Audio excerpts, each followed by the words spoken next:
इमरान खान साहब ने जो तहरीक का आगाज़ किया उसका जो मकसद था वो ये है कि जल्द इलेक्शन। अब मार्च की भी बात हो रही है, दूसरी ये भी बात हो रही है कि अब नवाज शरीफ साहब भी वापस आ जाएंगे। तो अतर साहब मुझे ये बताएं, आपको लगता है कि जल्द इलेक्शन होंगे? रवां बरस मुझे तो इंतखाबात होते हुए नज़र नहीं आ रहे, लेकिन ये बहुत बड़ा लेकिन है, अगर खान साहब कोई अवामी प्रेशर डालने में कामयाब हो जाते हैं, अगर खान साहब 2 हफ्ते पहले ही यहाँ पे इस्लामाबाद में 20,000, 30,000, 50,000 बंदा लेके भी आ जाते तो क्या डार साहब की वापसी मुमकिन हो सकती थी? इमरान खान साहब ने जो तहरीक का आगाज़ किया उसका जो मकसद था वो ये है कि जल्द इलेक्शन। अब मार्च की भी बात हो रही है, दूसरी ये भी बात हो रही है कि अब नवाज शरीफ साहब भी वापस आ जाएंगे। तो अतर साहब मुझे ये बताएं, आपको लगता है कि जल्द इलेक्शन होंगे? देखिए, जहाँ तक इंतखाबात का ताल्लुक है, मौजूदा हुकूमत तो कतन किसी सूरत में वो तैयार नहीं है कि उन्होंने इंतखाबात करवाने।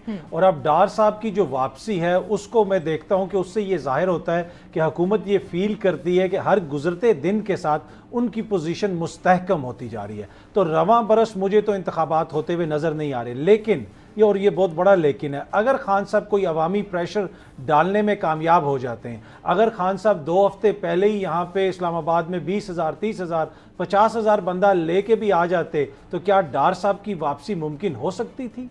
क्या इतने प्रेशर के माहौल में हुकूमत कुछ ऐसे फैसले कर सकती थी जो उन्होंने फैसले किए? तो ये भी एक बड़ा सवालिया निशान है। खान साहब ने कौम को भी पैड बनाए हुए, खुद भी वो बॉलिंग करवाने आते हैं, आके उधर से मुस्कुरा के वापस चले जाते हैं, और वो जो हुकूमत जो है वो बैट्समैन के तौर पे डरी हुई खड़ी है। लेकिन मुझे लगता है कि खान साहब को पता है कि अगर वो इस तरह आते हैं और अवामी ताकत से अगर सिस्टम को नुकसान पहुँचता है तो वो बुनियादी तौर पर खान साहब का अपना नुकसान होगा। इसलिए कि अगर आज इंतखाबात हों या 4 महीने के बाद हों, इस वक्त की जो सूरत हाल है, सियासी सूरत हाल, उसको देख के आप ये अंदाज़ा लगा सकते हैं कि खान साहब अगले इंतखाबात जीत जाएंगे। तो मेरे ख्याल में एक ये चीज़ भी है जो खान साहब के जहन में, इस वजह से वो बिल्कुल, जिसे आप कह सकते हैं, ऑल आउट नहीं जा रहे। मेरी टैक्सी में बैठ जाओ, जहां तक ले जाऊंगा।